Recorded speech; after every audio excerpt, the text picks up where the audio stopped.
After years of promoting a conspiracy theory that President Obama may not have been born in the United States, Donald Trump finally tried to put the issue to rest. Speaking Friday at his new hotel in Washington, the Republican nominee said definitively that President Obama was, in fact, born in the U.S.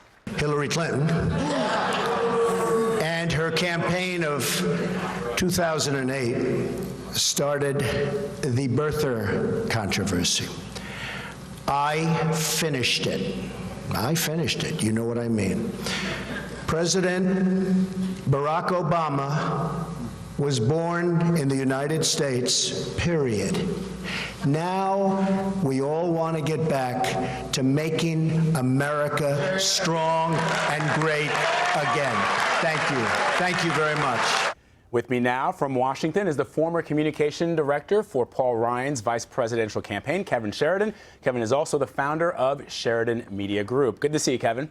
Good to see you. All right, so President Obama released his birth certificate in April 2011. So what is your take on Donald Trump waiting over 5 years to finally quash the speculation? I suppose that he got some advice from his new campaign manager, Kellyanne Conway, and others, Rudy Giuliani, who had said that he believed that the president was born in the United States and that he had to then go and confirm that before the debates and clean it up. I don't think it really takes the issue away because I don't really think anyone believes that was much of a heartfelt answer. It sounded like he was reading from like a hostage statement. You know, it didn't sound. A lot of people have said, including members of the Congressional Black Caucus, that it didn't sound legitimate and that he should apologize to President Obama. In fact, I just pulled up randomly a tweet from Donald Trump from back in August of 2012, where he says an extremely credible source has called my office and told me that Barack Obama's birth certificate is a fraud. So that was after President Obama released that birth certificate. Yeah, and politically speaking, it's curious because it's not like this actually does this helps him in any way to have attach himself to this. It helped him in the primary. Clearly, it got a very niche part of the Republican Party interested in him, and he kind of rode that to more and more support, and then he's trying to go mainstream now. But, when he was doing this back in 2012, I recall in the campaign, we tried to stay as far away from it as possible on the Romney campaign because, honestly, Barack Obama's numbers would go up when he would do that. So, he would play the victim card, and it was kind of just looked like something that conspiracy nuts were using to attack the president's credibility. But look, I don't know what to make of today. He introed it as some sort of big announcement, and he spent about 7 seconds talking about it, and the rest of the time talking about his hotel and his veterans endorsements. Right, and that's the issue, Kevin. A lot of people looked at last week for Hillary Clinton. She had a terrible week. There were issues of transparency when it came to her illness. And now people are saying, look, for those folks that she has been struggling with, she's been struggling with what people in the media and in political circles call the Obama coalition, the Obama demographic. She's been struggling with those folks. This now may be the thing that unites them, because a lot of people feel, as you just pointed out, that statement earlier today was not a credible one. Yeah, to put the Obama coalition together, she's going to need a very energized African-American vote. And, having the CBC all come out today and slam Donald Trump with all this outrage, calling him a bigot and a racist, was very predictable. We could see that one coming.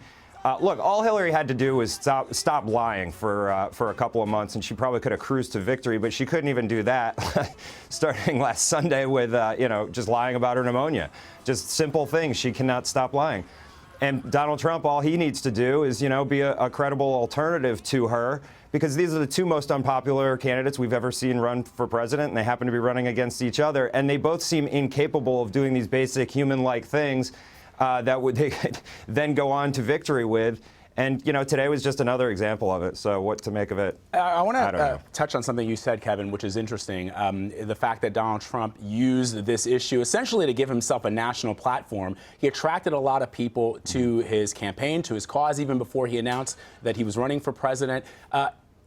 Is it your sense that the Republican Party leadership sort of turned away? I know you said that with the Romney campaign you didn't want to get anywhere near it, but I'm wondering, why didn't the GOP just come out and say, look, this is not true. He was born in Hawaii. Leave this alone. Well, the GOP is made up of a group of individuals, and I think every individual, when asked, has probably said that at one time or another and will now. Look, this isn't the first time that Donald Trump's done this. Let's remember he did it to Ted Cruz and to Marco Rubio in the primaries, and he questioned both of their legitimacy as U.S. citizens, and bizarrely Marco Rubio, which made no sense at all. But at the time he tried to do that.